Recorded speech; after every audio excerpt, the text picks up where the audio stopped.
Ahoy there, my hearties! Amongst many powerful tools in Fusion, one of my favorites is the Relighting tool, or in Fusion referred to as shader.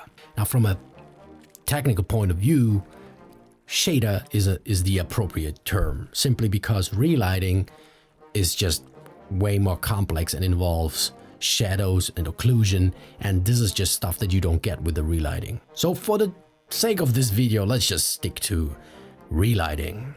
It just sounds a little bit more saucy.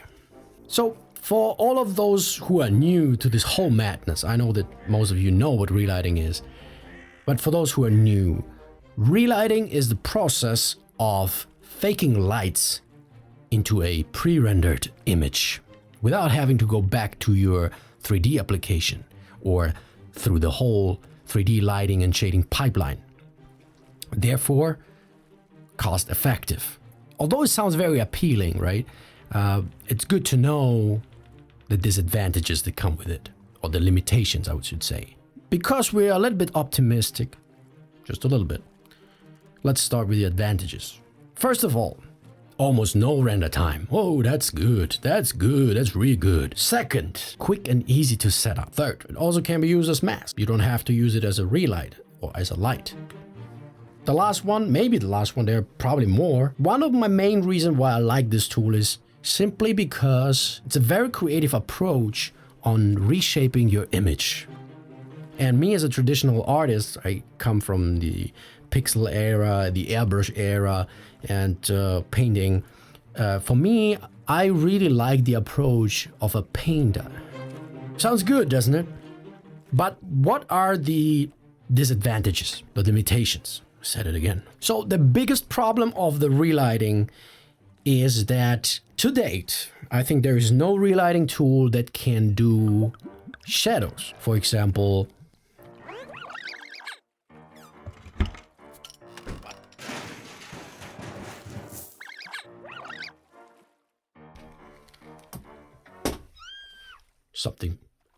something fell off. For example, if I would light this object, you can see that the light is not affecting the other leg. It only affects this leg down here. Now with the Relighting tool, it would look somewhat like this.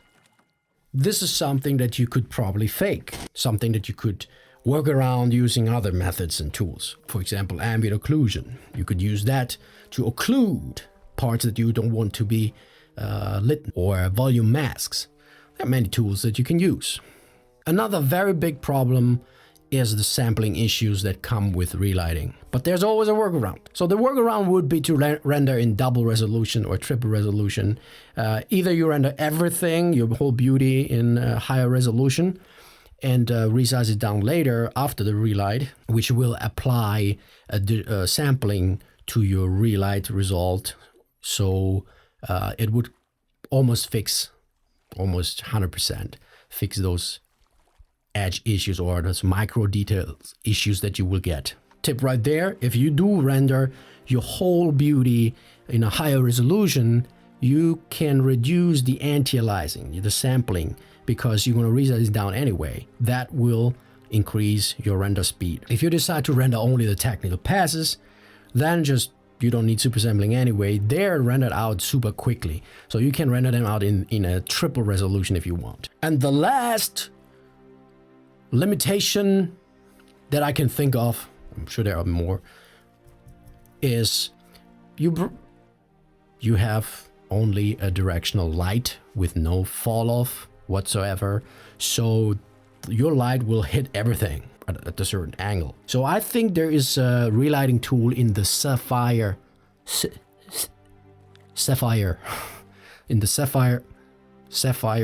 tool set that has fall off.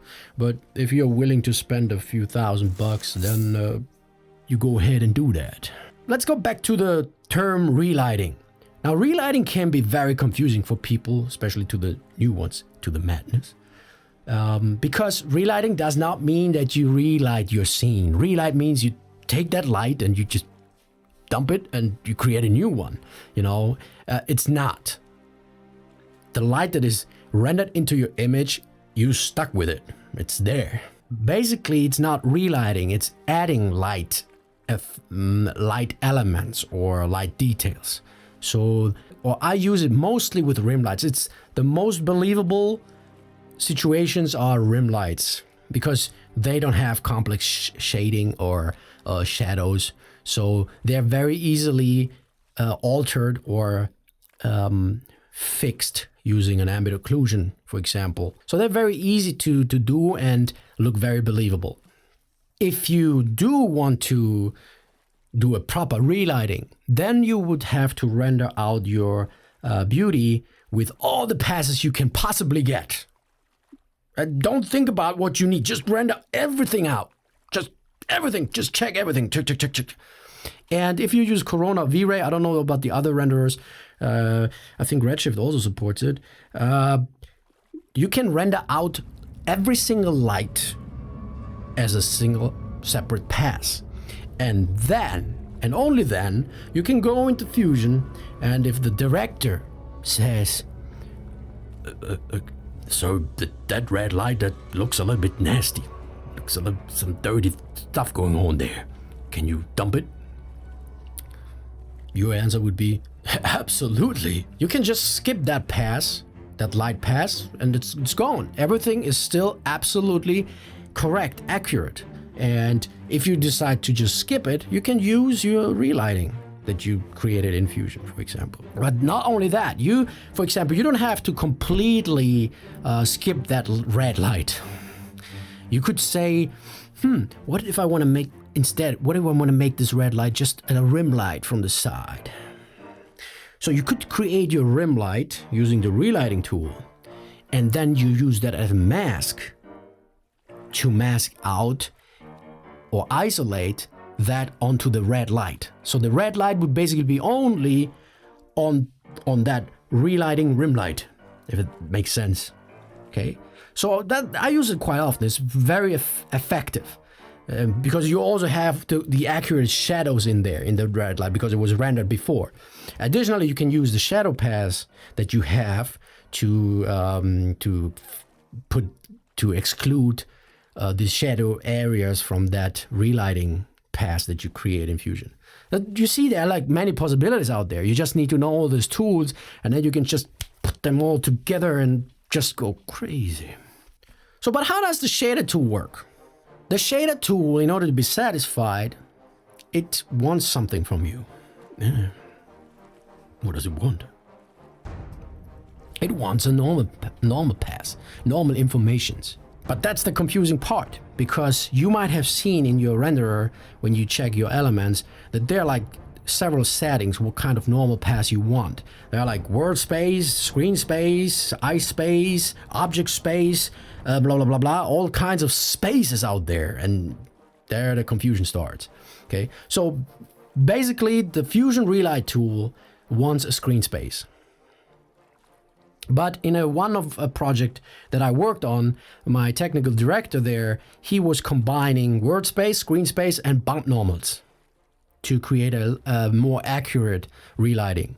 The problem is, if you import all your normal passes into Fusion, which one do you feed to the shader tool? I mean, if you feed the screen space normal into the shader, obviously you won't get the bump normals, the bump information that you worked on really hard. You painted it really hard in your substance painter. So you want to have them, right? So how you do that? I mean, bump normals, you would, if you have two bump normals, you would obviously, you probably know, combine them using the overlay blend mode. But with the screen space normals and the bump normals, if you try to combine them, they just don't like each other.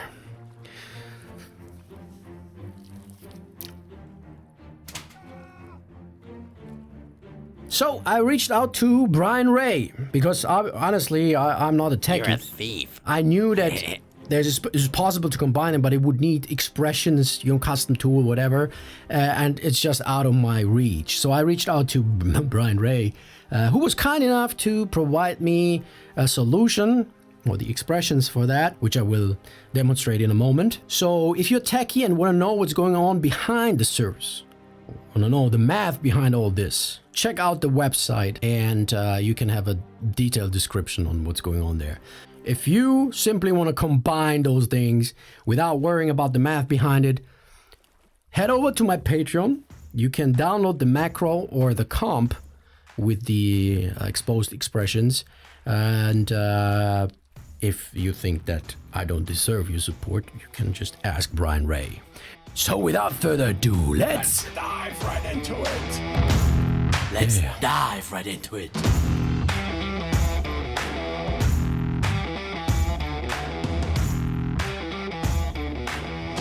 Let's bring this further. Okay, so I've prepared this scene for you to demonstrate to you a scenario where we want to use relighting in order to avoid having to go back to the 3D lighting. Now, this would usually be the case if you have a very tight deadline. Otherwise, you can just go back and re-render and, Let's just pretend that this is an image we got from the 3D lighting shading department. And now we want to quickly add just a few tiny things to make this a little bit more interesting. Now, I should probably mention that the relighting should be used very carefully or very subtle. You will know what I mean by that in a moment. Another thing I want to point out is that this scene is rendered in Fusion. The background obviously is photo bashing, and the character was completely rendered in Fusion using a low poly model from TurboSquid. So obviously the resolution was not meant for close-ups. The resolution of the textures, I think, is also very low. Hence we will get some, Luckily, this scene is rendered in 4K. So if I would put this to 100%, this is what you get. And frankly, this is not too bad. I've seen cinematics using in-game models that look shabby. Of course, I added some defocus and noise to cover a little bit of the low poly typical areas. But again, if we would resize this down later to Full HD, we would probably end up getting something like this or even smaller. And you can see it holds up pretty nicely. Okay, so but let's pretend we are not quite satisfied with this. So if I was the art director here and I would look at this, I would say the overall lighting and the whole thing, the whole mood is spot on. It conveys the mood that I want to have, but I just don't feel that the character being 100% integrated or connected to the background. Also, the character looks a little bit flat, especially on the back here. So I think that there is something we can do using the relighting tool to fix those issues. So if you have been provided with your rendering, with all your passes, you would probably also have the normal passes that would somewhat probably look like this. So what you see here on the left side is the normal bump, and on the right side, the screen space normals. So, but with those in Fusion, what can you do? So if you would, for example, use the screen space normals into the shader and do your relighting with those, you will end up getting this. So you see that now we are only affecting the original geometry, and this is quite frankly not usable. We could probably get away with very, very thin, tight rim lights there, but even here where it's a little bit broader, you can see that this just doesn't look nice. On the other hand, if you would use the bump normals, let me just quickly put this in here, put this into the normals. If I would use that instead, we will be provided with only the bump information. So this as well is pretty useless. So we need to find a way how to combine this. And especially with the next episode of Le Bug's Ring, where I will cover the relighting topic, I thought I need to find a solution. So with the bump normals, obviously you could just use a overlay blend mode, this one, but combining those two different color spaces or normal spaces just doesn't work. So I reached out to Brian Ray, who was kind enough to send me this. this construction here. And I want to show you quickly what happens here. So once again, let me show you my beauty pass, where that contains the screen space normals in here. And so what happens here is, first we put this into the RGBs, and then we basically merge this on top of this blue background. It's very important. This is a 100% blue. And then we have down here, we have the bump normals. So what happens here is we basically scale the normals. You can now see that visually, those two normals now are much closer to each other. Then the screen space normals get scaled again to something like this. And then the expression madness starts. Here is still pretty decent. So here Brian Ray did again some scaling, I think. And the probably most complex part happens here, where we blend those together in a non-linear fashion. Okay, you see this? Here it says non-linear. No, I really don't know. As I said before, if you're techie enough, you can check the website and there you will find the explanation. So, but basically here we merge those together and look how nice this looks. Okay, so then again, some scaling, and then it gets back together with the beauty pass that contains the original alpha. Here you can see we embed the normals back to the normal buffer, and I fed it into a wireless node. Yeah. So I actually forgot to show you the macro that I put this into to make things easier. If this scares you, then watch this. So if you downloaded the macro, you can simply drop it in, combine normals, and you will be provided with 3 inputs. And what you do is basically you take your object normals, or screen space normals, I should say. I think I renamed it, very confusing here. You hold Alt, and when you release, you will be provided with this list. So you simply hook this into the object normals. Then here we have the bump normals, these here. So you would hook this into the bump normals, and beauty into the beauty. And now if we add the shader, we get our nice relighting result. Okay, let's continue.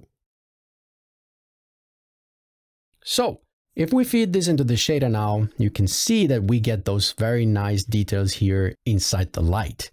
This is pretty cool. And just to prove to you, if I move this over, you can see nice details all over the place here. And as I mentioned before, you can see that we get those artifacts here.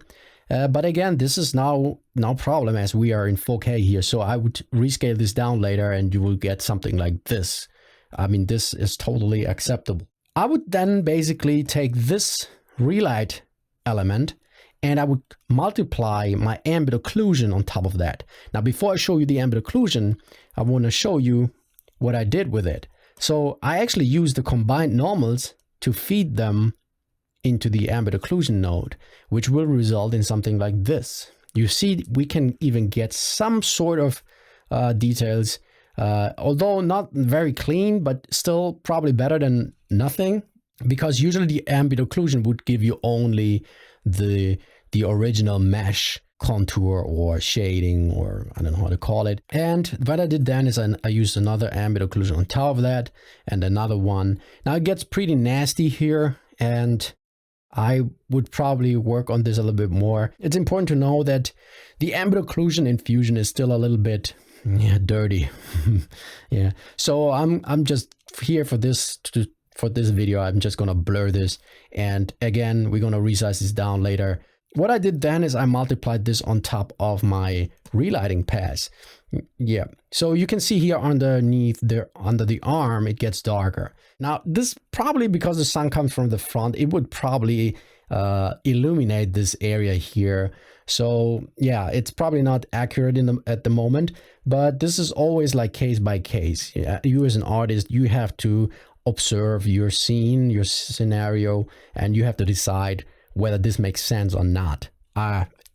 Again, for the sake of this video, So I'm going to show you the whole thing again, and I'm going to activate the color corrector that is driven by this relighting pass, which I basically made a mask. So let me deactivate the lookup table here. The first thing I do is I add the rim light, and watch closely what happens. I want to leave the sunlight up there so you can see the connection. So look closely. Bang. So you see that this was just a very tiny addition, yet you get the impression that now this is really shiny, that it's probably metal or something, you know, and therefore, because this brightness is very similar, it's actually very, very similar. If you take a look at the values at the bottom, it's 0.9, RGB is almost at 0.9 something. And if we go in here and check the values, it's also like around 1, 0.9. Yeah, but it's close. I mean, it's obviously not, I didn't really try to match it. So, but still you see, because it seems like to be the same brightness here, we automatically connect these two things, the arm and the sun, together, which helps to integrate the character into the scene. So, but if I would keep looking at this scene, I would ask myself, okay, how can I bring this further? So I was looking at her, and then I was looking at the sky, and I realized, hey, wait a second, the sky up there is pretty lonely. Yeah, needs a friend. So Bob Ross here. If we look at the sky, I think even at this hour of the day, the sky should probably sort of interact with the character. I mean, especially if the parts are reflective, which I assume, because this looks like metal here, gold, metal, whatever. I think that it should probably reflect the sky. And I know that this would actually also help to integrate the character way more into the scene. So, of course, it would be pretty hardcore to take the character now and render out a reflection pass using an HDR map. And of course, you could do that. I mean, Fusion is just perfect for that. You just bring in your whole character. I mean, I have the whole character in here, as you see here. So I could simply render out a new reflection map and then just combine that. But let's say we want to do it like very, very quick and dirty. Yeah, very quick and dirty. So we would use another shader. And you can already see I set it to shine down from the top. Okay, again, I used this as a mask, which was multiplied with the ambient occlusion. Now I could need some tweaking here, maybe a fall off downwards. I didn't care so much about the bottom. Yeah, but take a closer look. Come closer, man. So I'm going to activate it and take a look. Bang. You see these little details. I mean, obviously this is not perfect, but check out the details on the hair and on this golden part here, those little dots or those little areas. Now that really makes this character feel more look, you see how flat it became when I turned this off. I turn it on again and bang, turn it off again and flip, flat. I think this is very powerful. If used wisely, the relighting tool can be very useful, powerful. And as a bonus, I wanted to show you one more thing from a VFX project I did with my mentor, Robert Selch. He actually used 3 different passes, 3 different normal passes to get a more precise relighting. So we used here we use the normal world. Here a normal bump and a normal screen. Now you can see here's a dark gray node, which is basically a custom tool that he wrote. And you can see it says Lost Place Max to Fusion. And this is, I left this in here on purpose because I want you to know that there are several cases where you need to actually convert your normals. It depends from what software you get the normal passes. Okay. As you know, Mac's coordinate system is different than Maya's coordinate system, and that will affect the normal world pass. Hope this makes sense. So what he did, he basically he didn't use expressions. He used only the channel Boolean. He subtracted the normal bumps with the normal screen. Then he scaled them. He mixed them in with the normal world. And then he basically added them to the normal buffer. and the shader. Now, unfortunately, for this shot, the little fella here was very tiny, this bug. But you can still get a picture of, yeah, how powerful relighting can be. I use this quite a lot, and you can really add some very drastic changes actually to this. I mean, look at, despite being so low res, look how you can get those nice rims even on the legs. This is really impressive. Now, I think that was because he used the 3 normal spaces and combined them, so he can probably squeeze out the most information. Okay, so that was it. I hope that this could give you a new idea on how to use the relighting tool. And to conclude this video, I would say, let me start slapping. Yay. My name is Vito. I'll see you soon. Until then, enjoy what you're doing. Okay.